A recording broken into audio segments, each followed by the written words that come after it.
got Kimberly dancing, so I guess it was worth it. Welcome back to The Five. So according to a new study, the poor are more compassionate than the unpoor. The author from Berkeley claims this is due to a, quote, culture born out of threats to their well-being. So the poor are nicer than the rich, says a researcher from Berkeley. That's as predictable as my Sunday hangover. But I guess by this logic, we should re-elect President Obama because we now have more poor people than ever, and that can only be good because they're good. Anyway, there are holes so wide in this muck you could wheel Michael Moore's lake house through it. Fact is, the culture of compassion doesn't explain why a lot of crime is poor on poor. My brain tells me muggers don't live in Beverly Hills. Maybe their dealers do. So why does this junk get published? Because class warfare requires all progressive forces, politicians, media, and academics to tell us their utopian society of forced equality is right. I do think class warfare is real, but it's the war professors wage on students in classes with this crap. And forget the rich. Professors are the most coddled creeps on earth. The rich take risks. Professors take tenure. And as someone who was once poor, the notion that the rich were never poor or faced any obstacles overlooks one fact, that America is the easiest place in the world to move across classes.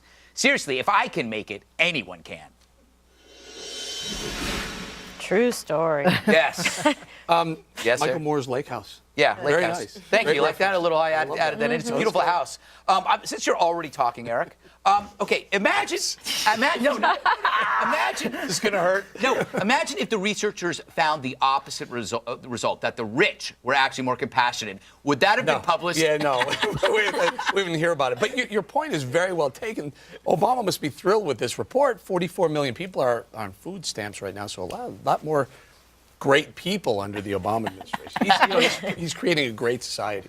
Leslie, what do you make of this study? I make that we have more you're all going to throw up now. More compassion and less capitalism. You okay? You okay? You're moving Why can't you have both, though? Why can't you have both? Yeah, very good. Well, point. you One's not can, but mutually obviously, exclusive. you can't, obviously, according to the study from Berkeley, But because you buy the the poor study. people don't have the money, they have the compassion. The rich people have the money, and I think we're going to get to that But later. Greg, aren't people from Berkeley really rich? Yeah, they're excruciatingly wealthy. But here's the fact. America is #1 in the world in charity, and we're not all poor people. And the people who give the money, I'm guessing a lot of them are rich. Compassion doesn't always have a check attached. But you just said there should be more compassion than less.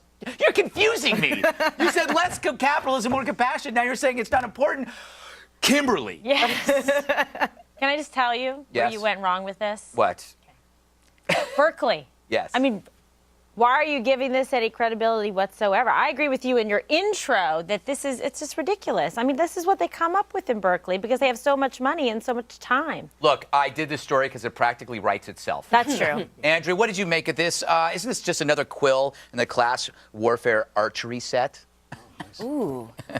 I don't like these types of quills and these types of archery sets Yes. because I feel like we're taking the bait. Every time that the left, sorry Leslie, but the left gets the right to sit around and talk about who's better, rich people or poor people, the left jumps up and down and they win. This is a false debate. You're But right. I'm not jumping up. I mean, listen up to and this. down This and- is like some kind Ridiculous. of ridiculous qualitative judgment. I mean, there's no quantitative portion of this study at all. I think it's actually, honestly, I think it's common sense. Poor people identify with people who are poor down and out because they are poor or they've been poor. Well, there's no And most crime in rich slums, people right? Have not. That's the biggest crock None. I've ever heard. You look at someone like my dad who was homeless and super poor. He was one of the most compassionate men. I mean, a lot of But rich because he people was poor. were poor. Right, No, right. But most. Can I bring a little partisan politics to this, may I? Sure, Please. absolutely. Okay. Gallup poll, I believe the study is 2009, but it's the latest study. The very liberal give 1.2% of their income. The liberals, 1.5%. The moderates, around 3%. You go to the right, conservatives,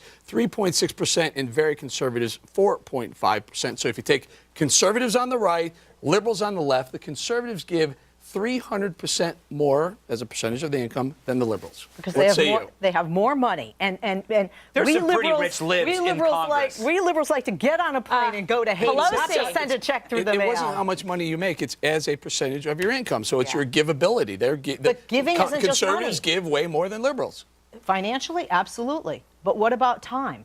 And what is harder to give? I don't want to give my time because I would make their lives worse. That's the whole point of money, is people can use money. But if I tried to volunteer somewhere, You could make it much I would worse. hurt somebody. Exactly. I would, somebody would die if I went to like a. It would be the opposite of helpful. All right, I was just going to say give us real the quick, money. and let's not forget, the rich already pay the majority in taxes that go to fund these welfare programs that a lot of them are pretty compassionate and take care of the poor in this country already. All right, I want to move quickly to this thing. Local activists and ministers are calling on Nike and Michael Jordan to change the way they sell those shoes that everybody went crazy for. They were highly sought Air Jordan, whatever, I don't know anymore. But here's some of the activists talking about how they should have more responsibility with their product.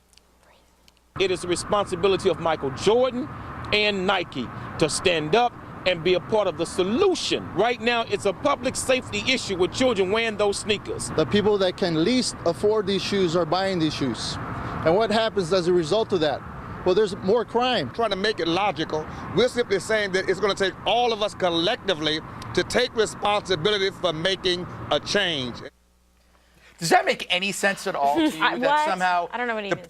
the Nike, maybe they should make their shoes less attractive? This is the most maybe they should make ridiculous them free, commentary. yes. Because they're desirable and people want them, they're dangerous. How about crack? How about methamphetamine? How about, all the litany of drugs that Right. could really kill someone? It's a sneaker. They like the sneakers.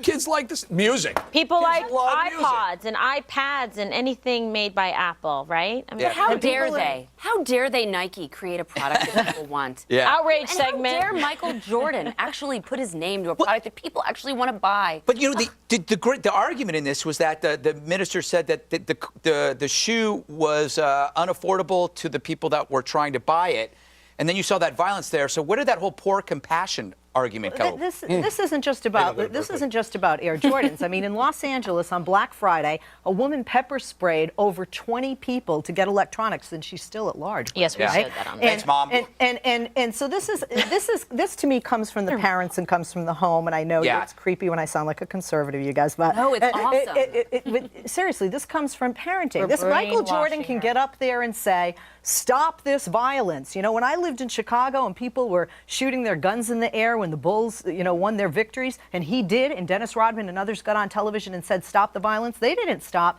This is about teaching kids that well, first of all, you shouldn't be buying your kids $200 sneakers. Bad or good economy. People shouldn't be riding. That's Well, where the responsibility Absolutely, but you have to rests. teach them Personal no. responsibility. There's no reason. I mean, I don't understand this whole entitlement to Air Jordans. Everybody thinks they should have them, even that Kim Jong-un who loves him. I mean, give me a break. Maybe we should send him some. Little a whole, Kim. like a big case of them. You were Little right, Kim. Greg. I mean, the point is, what happened to compassionate poor people? These people can't afford the sneakers, and they're beating everybody up. When I didn't have any money, I wasn't compassionate. I was ticked off. Yeah, same here. When I was squatting in that house. Well, I won't get into that story. Yeah, that's creepy. Squatting means living for free. Yes. All right, coming up, are Girl Scouts being indoctrinated? And where the heck are my Samoas? Plus, there's another attack on Tebow. There hasn't been this much outrage since the Spice Girls broke up. I was upset by that. Yes, the 5. We'll be right back. If you leave now, I'll burn all those photographs we took in Spain. Those were good times. You know they're all the same.